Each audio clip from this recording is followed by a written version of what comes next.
ଆଜିର ସୁନା ଦାମ ହେଲା ପରିବର୍ତ୍ତନ। ଆଜି ଭାରତୀୟ ବଜାରରେ 24 କ୍ୟାରେଟ ଏବଂ 22 କ୍ୟାରେଟର ସୁନାର ଦାମ କେତେ ଅଛି ଆସନ୍ତୁ ଜାଣିବା। ଆଜି ରେଟ୍ ଜାଣିବା ପୂର୍ବରୁ ଭିଡ଼ିଓକୁ ଲାଇକ୍ କରନ୍ତୁ। ଚ୍ୟାନେଲ ସହିତ ଯୋଡ଼ି ହୋଇ ରହିବା ପାଇଁ ଚ୍ୟାନେଲକୁ ସବସ୍କ୍ରାଇବ୍ କରି ସାଇଡ଼ରେ ଆସୁଥିବା ବେଲ୍ ଆଇକନ୍ କ୍ଲିକ୍ କରି ଅଲ୍ ସିଲେକ୍ଟ କରିନିଅନ୍ତୁ। ଆଜି ଭାରତୀୟ ବଜାରରେ 24 କ୍ୟାରେଟର ସୁନାର ମୂଲ୍ୟ 10 ଗ୍ରାମ ପ୍ରତି 1,40,300 ଟଙ୍କା ଥିବାବେଳେ 22 କ୍ୟାରେଟର ସୁନାର ମୂଲ୍ୟ 10 ଗ୍ରାମ ପ୍ରତି 1,28,000 ଟଙ୍କାରେ ପହଞ୍ଚିଛି।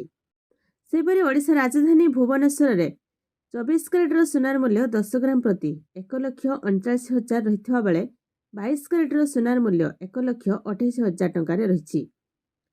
କଟକରେ 24 କ୍ୟାରେଟର ସୁନାର ମୂଲ୍ୟ 1,40,300 ଟଙ୍କା ଏବଂ 22 କ୍ୟାରେଟର ସୁନାର ମୂଲ୍ୟ 1,28,360 ଟଙ୍କାରେ ପହଞ୍ଚିଛି। ସେହିଭଳି ମୁମ୍ବାଇରେ 24 କ୍ୟାରେଟର ସୁନାର ମୂଲ୍ୟ 1,41,000 ଟଙ୍କା ଏବଂ 22 କ୍ୟାରେଟର ସୁନାର ମୂଲ୍ୟ 1,28,350 ଟଙ୍କାରେ ରହିଛି।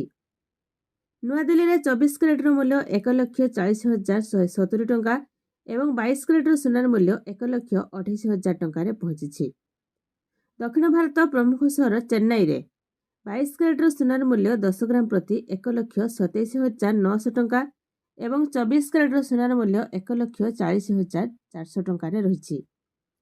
ପୂର୍ବ ଭାରତ ପ୍ରମୁଖ ସହର କୋଲକାତାରେ ଯଥାକ୍ରମେ 1,40,200 ଟଙ୍କା ଥିବାବେଳେ 22 କ୍ୟାରେଟର ସୁନାର ମୂଲ୍ୟ 1,27,350 ଟଙ୍କା ଅଛି। ଯଦି ଆପଣମାନେ ସୁନାର ଶୁଦ୍ଧତା ଯାଞ୍ଚ କରିବାକୁ ଚାହୁଁଛନ୍ତି ତେବେ ଆପଣ BIS କେୟାର ଆପରେ ଯାଞ୍ଚ କରିପାରିବେ। ସୁନାର ଲାଇସେନ୍ସ ନମ୍ବର, ହଲମାର୍କ କିମ୍ବା ପଞ୍ଜୀକରଣ ସଂଖ୍ୟା ଭୁଲ ଥିଲେ ଆପଣ ସିଧାସଳଖ ସରକାରଙ୍କ ନିକଟରେ ଅଭିଯୋଗ କରିପାରିବେ।